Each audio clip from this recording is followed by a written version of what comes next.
Maktab o'quvchilarining xavfsizligini ta'minlash, ularning yo'llarda harakatlanishi uchun qo'shimcha qulayliklar yaratish maqsadida O'zavto sanoat tashabbusi bilan maktablar atrofida xavfsizlik infratuzilmasi joriy qilinmoqda. Toshkentdan boshlangan ushbu xayrli tashabbus endilikda viloyatlarda ham bosqichma-bosqich amalga oshirilmoqda. O'quvchilarning maktabga qatnash jarayonida xavfsizlik har doim dolzarb masala bo'lib qoladi. Ayniqsa avtomobil harakati zich, serqatnov chorrahalar yaqinidagi maktablar oldida bu masalaga e'tibor 2 hissa ortadi.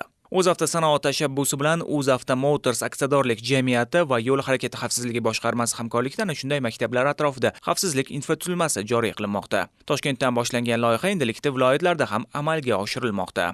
Toshkent shahrining Yakkasaroy tumanidagi 48-maktab oldida qavariq piyodalar o'tish yo'lagi, xavfsiz yurish yo'laklari va maxsus temir panjaralar o'rnatildi. Shu kabi ishlar Toshkentdagi yana bir necha maktablarda ham amalga oshirilgan. Maktabimiz yonidan katta avto yo'li o'tgan. Kattakon rahmat etamiz. Yaqinda mana hamkorlarimiz yuqori tashkilotlar tomonidan bizga yo'l o'tadigan joy qurib berishdi, to'siqlari bilan. Oldingi holatlarda avariya holatlari 1-2 marta sodir bo'lgan bu yerda ota-onalarni bolalarini tashlab ketish uchun juda ham qulayliklar yaratildi.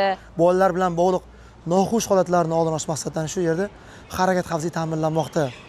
Ya'ni maktab qarshisida maxsus to'siq panjaralar barpo qilindi va bu yerda ham alohida qavariq shaklda piyodalar o'tish joyi ham barpo qilindi.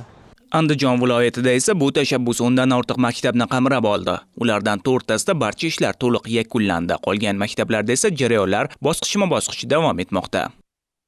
Avval bular trotuarlar, yo'lak qismlari, panjaralar qo'yilmaganda qiyinchilik holatlari yuz berayotdi. Ayniqsa, mashinalar tirbandligi juda ham ko'p bo'layotdi.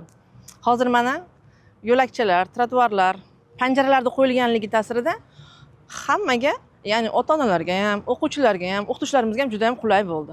Maktabimizni oldida katta Shahrixon yo'li o'tganligi sababli bu yerda qatnovlar to'xtovsiz davom etadi. Bu esa maktabimizda ta'lim olayotgan o'quvchilarga, shu bilan birgalikda pedagogik xodimlarga ham xavf tug'diradi. Yaqindagina O'zavto Motors kompaniyasi tomonidan maktabimizning mana shu hududidagi o'tish yo'lakchalari, piyodalar yo'lakchalari hammasi chiroyli qilib ta'mirlab berildi va o'quvchilarimizni harakatlanishi uchun keng imkoniyatlar yaratildi. Bugungi kunda avtomobil yo'llarida piyodalar, ayniqsa voyaga yetmagan maktab o'quvchilari bilan bog'liq sodir etilishi mumkin bo'lgan og'ir oqibatli yo'l transport hodisalarini barvaqt oldini olishga qaratilgan bir qancha amaliy ishlar olib borilmoqda. Ya'ni 10 ta maktablar oldida yangi qavariq piyodalar o'tish joylari tashkil qilindi. Shuningdek, alohida piyodalar yo'lakchasi hamda yo'lni ajratuvchi temir panjaralar o'rnatildi.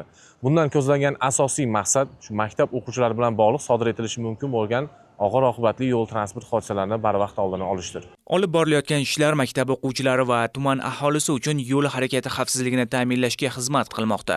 O'zavto sanoat va O'zavto Motors jamiyatlari tomonidan amalga oshirilayotgan bu tashabbuslar kelgusida yana ko'plab hududlardagi maktablar atrofida davom ettiriladi.